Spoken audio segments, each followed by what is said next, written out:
குழந்தைகள் வளர்ப்பில் பெரும் பங்கு வகிப்பது. ஆண்களே என்ற தலைப்பில் ஜோனிஸ், ஜபர்சன் மற்றும் சிவகார்த்திக் ஆகியோர் பேச வந்துள்ளனர். பெண்களே என்ற தலைப்பில் சுஷ்மா ஸ்ரீ, பவித்ரா மற்றும் ஜெயா ஆகியோர் பேச வந்துள்ளனர். வாங்க ஜோனிஸ் அவர்களே, முதலில் நீங்கள் என்ன சொல்கிறீர்கள்? நடுவரே வணக்கம். தன்னுடைய மகனையும் மகளையும் தான் தொடாத உயரத்திற்கு எடுத்துச் செல்வது என்று வந்துவிட்டால் தன் உயிரையும் கொடுக்க தயங்காத ஒரு ஆண்மகன் உண்டு என்றால் அது உலகத்திலேயே அப்பா என்ற உயர்ந்த மனிதர் தான். தெய்வங்கள் எல்லாம் தோற்றே போகும் தன் தந்தையின் அன்பின் முன்னே, தாளாட்டு பாடும் தாயின் அன்பும் தந்தையின் பின்னே. அப்படிப்பட்ட அப்பாவை தான் அப்பாவி என்று நினைக்கிறோம். தாயை தெய்வமாக கும்பிடுகிறார்கள். ஏன், மனைவிக்கு கூட கோவில் கட்டி இருக்கிறார்கள். ஆனால் யாராவது அப்பாவிற்கு கோவில் கட்டி இருக்கிறார்களா? சொல்லுங்களேன்.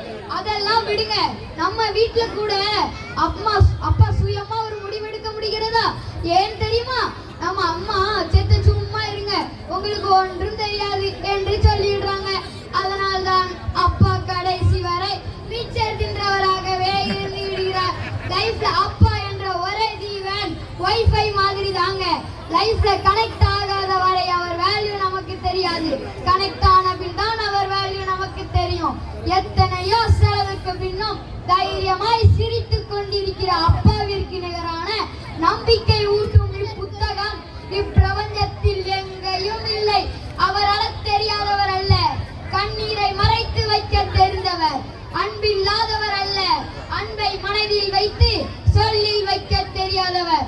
பணம் தேடுபவர் அல்ல, தன் குடும்பத்திற்கு தன் நிலை மறந்து ஓடுபவர். சிரிக்க தெரியாதவர் அல்ல, சிரிக்க மறந்து சிந்தனையில் ஆழ்ந்திருப்பவர். வாழ்க்கை சக்கரத்தில் நாம் வசதியாக வாழ ஓயாமல் சுழலும் மனித சக்கரம் தான் அப்பா என்று கூறி அமர்கிறேன். அருமையான பாடல் பாடி அப்பாவின் பெருமையை கூறிவிட்டாரே, சாபாஸ். வாங்கம்மா சுஷ்மா ஸ்ரீ, நீங்க என்ன சொல்ல போகிறீங்கன்னு பார்ப்போம். மைக் ஆன் பண்ணிக்கோ. மேல தூக்கு. பேசு. நடுவர் அவர்களே, நம்ம ஜோனி அவர்கள் அப்பாவின் பெருமை அருமையாக கூறினார். அப்பா அம்மா என்ன செய்றாங்க? அவர் மறந்தே போயிட்டார். பாத்தீங்களா? மகனுக்காக அம்மா எங்க வேணாலும் அவமானப்படுவார். ஆனால் தன் மகனையோ மகளையோ எங்கேயும் அவமானப்படாதபடி கவனமாக வளர்ப்பதுதான் அம்மா. 100 சாண்டிகள் இருந்தாலும் அம்மா உன்னை போல் ஆகிடுமா? கோடி கோடியாய் கொடுத்தாலும் நீ தந்த அன்பு கிடைத்திடுமா? நாம் பிறப்பதற்கு முன்பே நம்மை நேசிக்கும் ஒரே ஜீவன் ஒன்றென்றால் அதான் நம்ம அம்மா. ஒரு பிள்ளை பிறந்தது முதல் சாப்பாடு ஊட்டி, மொழி சொல்லி கொடுத்து, மருந்து கொடுத்து கஷ்டப்பட்டு வளர்க்கிறார். அப்பா பிள்ளைகளுக்காக பல தியாகங்களை செய்கிறார். ஆனால் அம்மாவோ குழந்தைக்காக தன் வாழ்க்கையே தியாகம் பண்ணுகிறார். சூழ்நிலை காரணமாக ஒரு பிள்ளை திசை மாறி போனாலும் கூட தாயின் அன்பு உணர்ச்சி பூர்வமாக இருந்தால் அத்தாயின் காலடிக்கே கொண்டு வந்து சேர்க்கும் வல்லமை அம்மாவின் அன்பிற்கு மட்டும்தான் உள்ளது என்பதை ஆணித்தனமாக கூறி அமர்கிறேன். அம்மாவின் தியாகத்தை பற்றி அருமையாக கூறிவிட்டாரே, அருமை அருமை. வாங்க ஜபர்சன் அவர்களே, நீங்க என்ன சொல்ல போறீங்கன்னு பார்ப்போம். நடுவர் அவர்களே, இப்போ காலமெல்லாம் மாறி போய்விட்டதம்மா.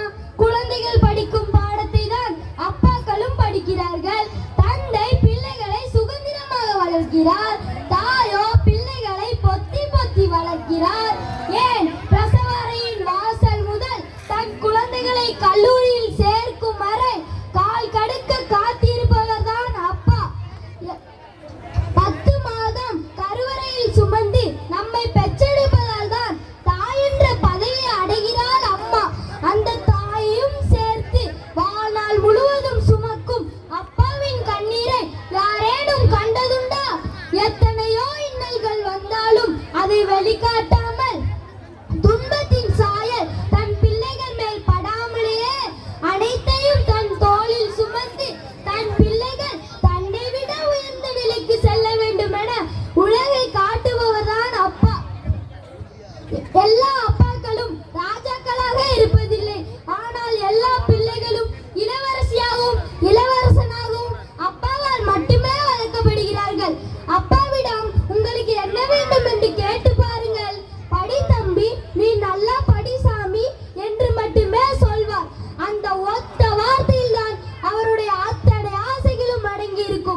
பார்த்தா இளவரசராகவும் இளவரசியாகவும் வளர்க்குறாங்க. அப்போ அம்மா பற்றி வாங்க பவித்ரா, நீங்க என்ன சொல்ல போகிறீங்கன்னு பார்ப்போம். நடுவர் அவர்களே, நம்ம ஜெபர்சன் அவர்கள் சொன்னாங்க, அப்பா தான் பால் கொடுக்க நிற்கிறார், கண்ணீர் வெடிக்கிறார், எல்லாம் சொன்னாங்க. இதை நம்ப முடிகிறதா? இப்போ எல்லா பிள்ளைகளை வளர்ப்பது பெரும் பங்கு வகிப்பது பெண்களே தான். ஏன் தெரியுமா? எங்க ஸ்கூல்ல பேரண்ட்ஸ் மீட்டிங் வச்சாங்க. 230 மாணவர்களுக்கு 3 அப்பா தான் கலந்துக்கிட்டாங்க. மற்ற எல்லாம் அம்மா தான் வந்தாங்க. அதை பார்த்து தான் சொல்றேன். வீட்ல குழந்தைகளையும் குடும்பத்தையும் முழுமையாக அறிந்து கொண்டு தன் தனித்திறமையால் திறம்பட நிர்வாகம் செய்பவள் தான் தாய். தாயானவள் தன் குழந்தைகளுக்கு பண்பாட்டையும் பழக்க வழக்கங்களையும் உணவோடு சேர்த்து ஊட்டுகிறாள் என்பதை நாம் மறக்கவோ மறுக்கவோ முடியாது. ஒரு பையனின் தவற்றை அப்பாவின் கண்டிப்பு திருந்தாதது, ஆனால் அம்மாவின் ஒரு சொட்டு கண்ணீர் திருந்தும். என்னையா ஏன் இப்படி செய்தா என கண்ணீரோடு தாய் கேட்டாலே அவன் கலங்கி விடுவான், திரிந்து விடுவான். படித்து முடித்து வேலைக்கு சென்ற பிள்ளைகளிடம் உன் முதல் மாத சம்பளத்தில் என்ன செய்தாய் என கேட்டால் என் தாயிற்கு சேலை அல்லது பரிசு வாங்கி கொடுத்தேன் என்று நிறையவே சொல்வார்கள். அது ஏன் தெரியுமா? அந்த தாயின் தியாகத்திற்கு பிள்ளைகள் செலுத்தும் காணிக்கை என்பது மனதில் பதிந்திருக்கிறது என்பதை நாம் மறந்து விடக்கூடாது. தாயானவள் தன் குழந்தைகளுக்கு தாயாகவும் வளரும் ஆசிரியராகவும் பள்ளி தோழியாகவும் கடைசியில் தெய்வமாகவும் இரு மாபெரும் சிறப்படைகிறார். எனவே குழந்தைகள் வளர்ப்பதில் பெரும் பங்கு வகிப்பது பெண்களே. என் தீர்ப்பு வழங்க வேண்டும் என வேண்டி அமர்கிறேன். அவங்க சொல்றது சரிதான். அப்பா கண்டிப்பாக பிள்ளைகள் படிப்பை பற்றி தெரிஞ்சுக்கணும். வாங்க வாங்க சிவகார்த்தி, நீங்க என்ன சொல்ல போகிறீங்கன்னு பார்ப்போம். அவர்களே, நம்ம பவித்ரா அவர்கள் சொல்றாங்க, தாய் தான் பண்பாடு பழக்க வழக்கங்களை சொல்லிக் கொடுக்கிறார் என்று அவர்கள் கொஞ்சம் வெளி உலகமே தெரியாமல் இருக்கின்றாங்க என்று நினைக்கிறேன். அப்பாவால் தான் ஒரு குழந்தையை நடுத்தர வயதில் நல்வழிப்படுத்த முடியும். ஒரு ஆணின் வளர்ப்பில் வளரும் குழந்தைகளுக்கு ஈக்கியவும் ஐக்கியவும் நன்றாக இருக்கும். அம்மாவிற்கு இரண்டையும் சமமாக கொடுக்க தெரியாது. ஒவ்வொரு குழந்தைகளுக்கும் அப்பா தாங்க ஹீரோ. அதை நாம் மறந்துவிட்டு பேசக்கூடாது. நான் தாயன்பை குறைக்கவில்லை, தெரியாதா என்ன? அப்பா கற்று தந்த நேர்மைதான் ஒரு ஏழை மகனாகிய அப்துல் கலாமை தேசத்தின் ஜனாதிபதியாக தலை நிமிர்ந்து நிற்க வைக்கிறது. கிரிக்கெட் விளையாடுவது பாதுகாப்பான விளையாட்டு இல்லை என்று சொன்னவர்களுக்கு மத்தியில் ஒரு நடுத்தர குடும்ப அப்பாவின் மௌன ஆதரவுதான் இந்திய அணியின் தலைவராக தோனியை உருவாக்கியது. பிள்ளைகளின் உயரம் அவர்களுடைய தனித்திறமை மட்டுமல்ல, அப்பாக்களின் தியாகத்தாலும் தான். செருப்பு இல்லாமல் தன் காலை காயப்படுத்தி தன் பிள்ளைகளுக்கு நல்வழிப்படுத்தி தந்த எத்தனையோ அப்பாக்கள் இன்னும் இருக்கிறார்கள். வெளிநாட்டில் தன் குடும்பங்களை பிரிந்து தன் அடையாளத்தை மறந்து குழந்தைகளுக்காக வளரும் அப்பாக்கள் எத்தனை பேர் தெரியுமா? அதில் என் அப்பாவும் ஒருவர் என்று உங்கள் முன் கூறுகிறேன். அப்பா, என் அப்பா, உன்னை போல எனக்கு யாருமே இல்லை, எனக்கு யாருமே இல்லை. உன் கைவிரலை பிடித்து நடந்த காலம் மறக்கல, உன் கைவிரலை பிடித்து நடந்த காலம் மறக்கல, அந்த காலம் மறக்கல. 10 மாதம் தாய் சுமந்த மொத்தத்தையும் நீ சுமந்து நிற்கிற, வேர்வை சிந்தி உழைக்கிற சாமி நீ.